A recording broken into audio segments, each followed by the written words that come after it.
자유는 하나님이 만드신 거예요. 하나님이 만드신 거예요. 인간이 자유를 만들 수 있는 게 아니에요. 이 자유는 성령이 만드셨고 성령이 충만해지면 질수록 자유해집니다. 성령 가버나움 TV에 방문하신 그리스도인 여러분 주의 이름으로 축복합니다. 감사드립니다. 자, 이것이 하나님 교회다의 2단원에서 지금 사과를 여러분과 함께 말씀을 나누는 시간인데, 첫 번째 시간 지나서 지금 두 번째 시간 여러분과 같이 나눕니다. 에베소서 이제 1장 13, 14절의 말씀이 오늘 본문인데요. 지난 시간에 이어서 오늘은 성령이 오시기까지 교회는 미완성이었다. 예.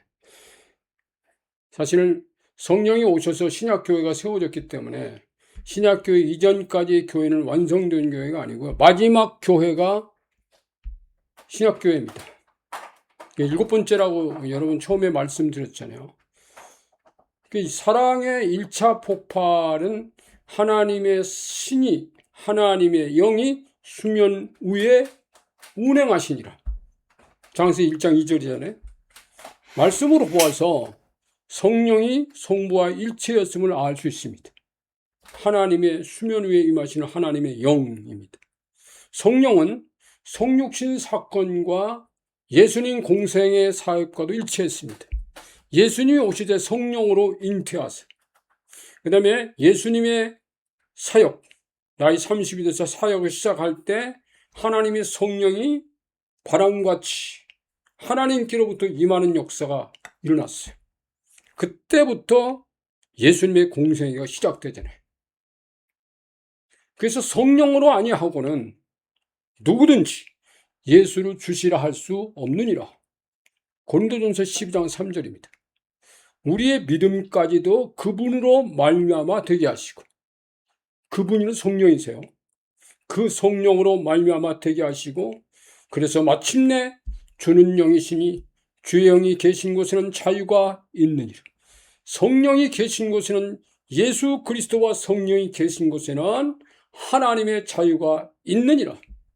그래서 원수는 이 성령과 그리스도의 복음에 공격하는 이유가 뭐냐면, 자기의 자유를, 자기가 사람들을 묶었는데, 결박시켰는데, 죄로 결박시켰는데 여기서 자유와 평안을 준다고 그러니까 여기 반대하는 영이에요. 그래서 고린도후서 3장 17절, 제가 지금 좋아하는 말씀입니다.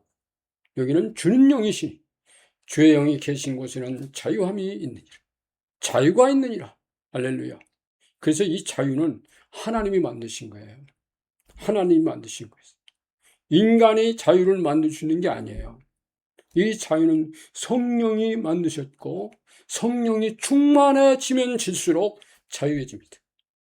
성령 충만이 깨어지면 자유함이 깨어지는 거예요. 그래서 여러분, 예수 그리스도의 죽으심과 부활, 이것이 믿어질 때, 회개할 때 우리 속에 들어오신 분이 성령이세요. 그러니까 이 복음과 성령은 일체 같은 시간에 같이 일어납니다. 하나님의 불이 그들 속에 12명의 사람들 속에 있는데, 그 이전에 보면 그 1장, 사도행전 1장에 보면 예수님을 따르다가 최종적으로 남아있는 사람들, 예수님이 승천봉에서 내려와서 한 120명의 사람들이 다락방에 모였다고 그랬거든요. 근데 거기 보면 불이 임했는데 언제 임했느냐? 열흘 동안 기도했어요. 열흘 동안 열심히 기도에 열중했다 그랬어요.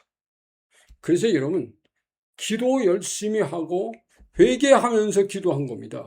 주님이 십자가에서 우리 죄를 담당하신 걸 눈으로 본 사람들이 자기의 죄를 회개하면서 하나님 앞에 열심히 열정적으로 기도할 때 그 다음에 뭐가 있느냐? 하나님의 성령이 임하셨어요. 열흘 후에. 그게 오순절의 역사잖아요. 그래서 교회 사역은 하나님이 친히 임하시는 일과 하나님이 사람을 불러서 동역하는 사역입니다. 그래서 하나님이 너 나와 함께 사역을 같이 하자는 것이 하나님의 방식이에요. 하나님 없이 인간 자의적인 일이라면 그것은 하나님이라고 볼 수 없습니다. 여러분, 오늘 밑에서 제가 묻는 게 있어요. 당신 안에 계신 성령께서 당신을 통해서 이루신 한두 가지 일만 기록해 보세요. 여러분, 그리스도인들은 하나님이 나를 통해서 일을 하셨어 라는 기록들이 남아 있어야 돼요. 이건 어떤 자에도 남습니다. 그냥 이렇게 경시하고 그냥 넘어가면 안 될 일이에요. 두 번째는 당신의 일을 당신 곁에서 천사가 도왔다고 여겨지는 일 한두 가지만 기록해 보세요. 천사가 여러분 속에 같이, 제가 언젠가 물에 빠져서 죽을 뻔한 일을 말씀드린 적이 있습니다. 제가 한 두세 번 죽을 뻔한 일들이 경험이 있었어요. 그때마다 저에게 스치는 것은 하나님의 성령께서 천사를 여기 보내셨구나. 천사를 보내서 나를 구출했구나. 이렇게 느껴지는 때가 있었습니다. 여러분, 성경에는 성령과 말씀이라는 두 개의 축으로 이루어졌습니다. 사도행전의 역사가 일어났습니다. 하나님의 말씀과 성령의 역사가 일어났어요. 이게 교회의 역사입니다. 그래서 사도행전의 교회 행전, 성령 행전이라고 합니다. 여러분, 제가 우리 교회에서 성도들에게 훈련시켰던 정말 가장 좋은 교재가 있습니다. 하나님을 경험하는 삶. 이건 헨리 브레카, 캐나다의 헨리 브레카 목사님이 쓴 책인데, 그 책에는 이런 게 있어요. 제가 암송하고 있는 것도, 이 책은 7가지 실체로 되어 있는데, 첫 번째가 하나님은 항상 당신의 주위에서 일하고 계십니다. 여러분, 하나님은요, 하나님의 자녀들의 주위에서 일하고 계신 분이에요. 두 번째는 뭐냐면 하나님은 당신과 또 실제적이고 개인적이고 지속적인 사랑의 관계를 추구하십니다. 하나님은 우리에게 실제적이에요. 그리고 개인적입니다. 실제적이고 개인적이고 지속적이에요. 이런 관계를 계속 유지하고 계신 분이 내 아버지십니다. 세 번째, 당신이 그분의 일에 참여하도록 하나님을 초청하신다 그랬어요. 이제 그때서 하나님과 지속적인 사랑의 관계를 유지했을 때 하나님은 그분의 일이 이에게 맡기고 싶은 일이 있어요. 다 목사가 아니라 그랬잖아요. 다 선교사가 아닙니다. 다 선지자적인 사람이 아니에요. 하나님은 저 사람에게 어떤 일을 맡겨야 되겠다. 그때 하나님의 초청이 있다는 거예요. 그 초청은 성령을 통해서 어떤 방법으로 알게 하십니다. 네 번째가 중요해요. 이 세 번째 온 다음에 네 번째는 하나님은 그 자신과 그의 목적들과 그의 길들을 위하여, 하나님이 그 자신 목적 길들을 주셨는데 위하여 무엇으로 인도하느냐? 성령님에 의해 성경, 기도, 환경, 교회를 통해서 말씀합니다. 이 네 가지만 기록했어요. 성령님이 성경을 통해서 말씀한다. 성령님이 기도하실 때 말씀한다. 성령님이 기도할 때 방언이 막 터진다. 이것도 성령의 역사입니다. 성령이 우리가 기도할 때 어떤 때는 하나님의 뇌마의 말씀이 터집니다. 어떤 때 어떤 감동을 주십니다. 이게 전부 성령의 역사입니다. 기도는 기도만 하는 게 아니에요. 기도하실 때 하나님이 우리의 가슴 속에, 우리의 머릿속에, 생각과 감정과 의지 속에 하나님이 말씀을 주십니다. 왜? 성령을 통해서. 그 다음에 기도, 환경을 통해서 말씀한다. 그 다음에 교회를 통해서. 여러분, 우리의 환경들이 굉장히 많아요. 때로는 이것이 내가 극복할 수 있을까 의문이 되는 환경도 있고, 이런 환경도 우리가 믿음으로 극복할 때 하나님이 환경을 통해서, 그 환경이 여러분, 그것이 고난일지라도 그것은 하나님께 내게 주는 어떤 하나의 길이다. 이렇게 볼 수 있다는 거야. 그 다음에 교회를 통해서 말씀한다. 교회는 교회 안에 있는 모든 그리스도인을 말합니다. 어떤 사람이요, 나한테 찾아와서 내가 말하지도 않는데 그분이 와서요, 엉겹결에 나에게 던져주는 말이 있어요. 나에게 한마디 던져주는 말이 있어요. 또 이런 경우 있어요. 내가 당신을 위해서 기도하다 보니까 하나님 이런 생각을 주십디다. 이런 말이 있어요. 어떤 때는 나에게 충고를 던지는 수가 있어요. 근데 그게 기분 나쁜 소리일 수도 있어요. 듣기 좋은 말만 하나님 말씀 안 해요. 내게 정말 이거는 거부하고 싶은 말인데 하고 던져준 말이 있어요. 여러분 이거 던지면 안 됩니다. 가만히 하나님께 기도하고 묵상하고 주님께 물어야 돼요. 성령께 물어야 돼요. 뭐죠 하나님? 이게 뭐죠? 내가 저 사람을 위하고 싸울 일인가요? 아니면 하나님이 나에게 주신 말씀인가요? 그걸요 성령께 물어서 받아들여야 됩니다. 그렇지 않으면 하나님의 말씀을 잃어버릴 수 있어요.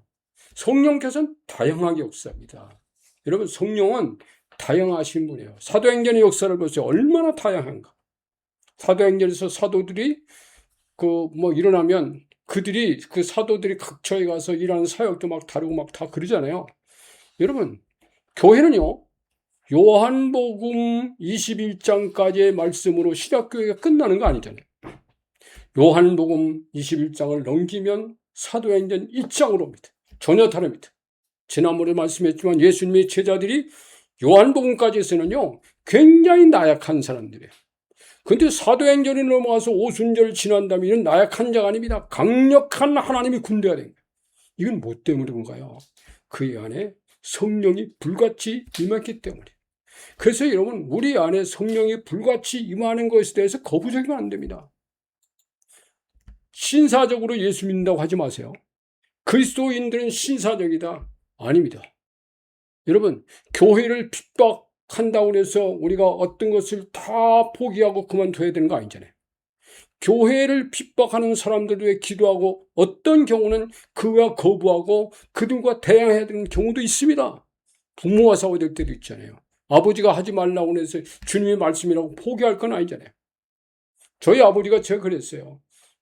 야, 신학교 새벽 기도를 염려하더라고요. 그 새벽에 잠이 많은 내가, 몸이 약한 내가 그거 하겠냐. 그거 그만둬라. 다른 거 할 수 있지 않냐. 근데 제가 신학교에 공부하고 들어갔을 때 그다음부터 우리 아버지는 아무 말씀을 안 했어요. 왜? 제가 그랬죠. 지난번에 저희 아버지가 성령 체험했다고. 이 굽어진 손이 펴졌다고. 그래서 성령이 하나님 보여준 거예요. 우리 어머니가 당신 예수 믿어야 나을걸? 그 말씀은 하나님이 레마했어요. 다른 사람을 통해서 말씀한 거예요. 우리 아버지에게 하나님이 직접 말씀한 거 아니에요. 우리 어머니가 당신이 예수 믿어야 굽어진 손이 펴질걸? 라고 말했을 때 그것을 받아들이지 않았지만 그것이 가슴속에는 남아있어서 결국은 밤중에 몰래 교회 제일 뒷좌석에 앉았다가 돌아올 때 나아졌다. 그래서 우리 아버지는 하나님이 살아계신 것을 목적을 한 다음부터는 담배 끊어버리고 술 끊어버리고 그 다음부터는 하나님께 나가서 예수 믿고 마지막까지 신앙생활. 돌아가신 날도 그러더라고요. 오늘은 집에 너 여기 내 곁에 좀 있어라. 오늘 내가 내 곁에 있어야 되는 것 같아. 그날 전에 돌아가셨어요. 그러니까 어떻게 하셨을까? 하나님의 성령께서 그에게 어떤 영감을 주신 거예요. 오늘 나는 너를 부를 거다라는 어떤 감동이 왔던 것 같아요. 그 말은 본인이 안 하셨어요. 그래서 여러분 요한복음 21장 이전에 머무있던 교회는 성령의 교회라기보다는 그 다음에 사도행전으로 들어가서 그때 그 교회들이 성령의 교회, 그래서 성령 행전, 이게 사도행전입니다. 용사들도 다 바뀌었다 그랬잖아요. 성령은 여러분 부활의 영입니다. 죽은 자가 살아나는 역사. 이게 성령이에요. 이처럼 부활의 영이 임한 자들은 강한 자로 탈바꿈하게 됩니다. 여러분 나는 그리스도인들이 모두 다 강한 자로 탈바꿈되기를 원해요. 어떤 어려운 문제가 있을 때 포기하거나 자포자기하지 마세요. 절대로 성령은 싸우게 하는 영이다. 네가 어떤 제약과 어떤 부딪힘과도 물러서지 말고 끝까지 그리스도가 무덤을 박차고 일어난 것처럼 일어났으면 한다. 사도행전 5장 32절에 여기 제가 기록해보라고 썼습니다. 그 32절이 뭐냐면 우리는 이 일의 증인이요. 그리스도의 이 증인이다. 이게 하나님이 자기에게 순종하는 사람들에게 주신 성령도 그러하니라. 예수님이 하나님께 순종한 것처럼 성령도 하나님께 순종한다. 그래서 여러분 요한복음이요 16장 13절에 하나님의 성령께서도 성령께서도 왜 성부 하나님에게 어떤 것을 묻고 그분의 뜻이 아니면 하지 않았다. 예수님하고 똑같은 방식이잖아요. 그래서 여러분 그 야고보 사도가 목이 잘려 죽은 사건이 있었잖아요.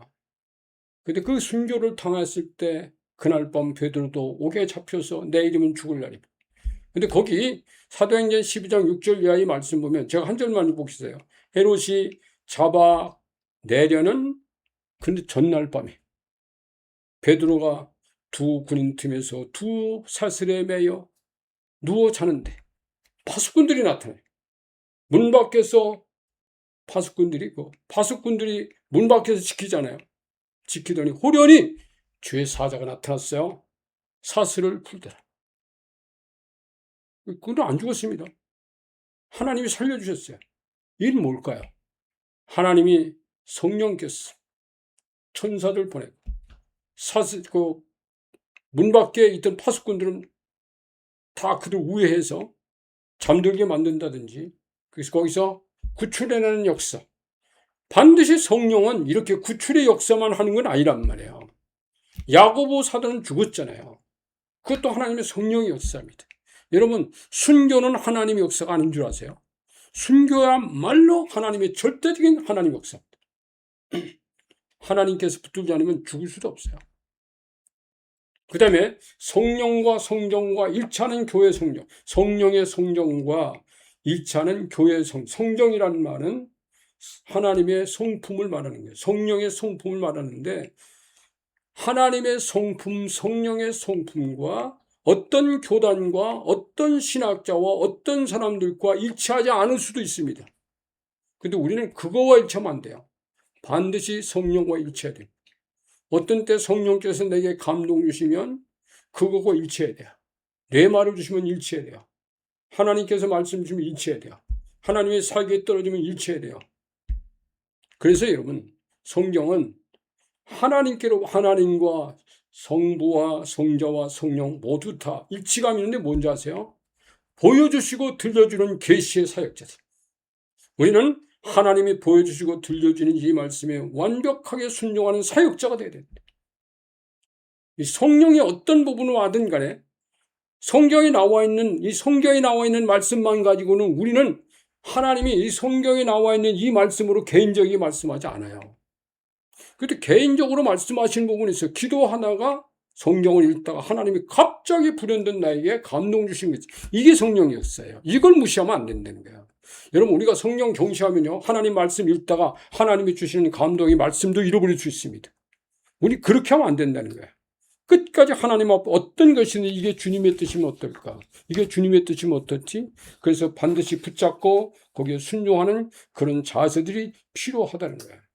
그래서 여기에 성령은 놀랍게도 우리의 힘을 뺀 상태로 그분 말을 인정하며 교회의 문을 열어드릴 때 거기서 일하십니다. 오늘 여기까지가 여러분과 함께 나눌 말씀입니다. 기도할까요? 좋으신 하나님 감사합니다. 하나님께서는 오순절에 성령을 보내셔서 이 땅에 하나님의 성령의 교회를 세워주셨습니다. 우리의 교회된 성령의 행전 속에 살고 있습니다. 하나님 교회 안에서 한 사람으로 하나님 부르셨다면 우리는 끝까지 그 교회 안에서 역사하신 그 교회를 세우신 하나님의 성령 앞에 어떤 부분까지도 순종하고 따라가는 귀한 사역자들이 되게 하세요. 예수 그리스도의 이름으로 감사하며 기도하옵나이다. 아멘.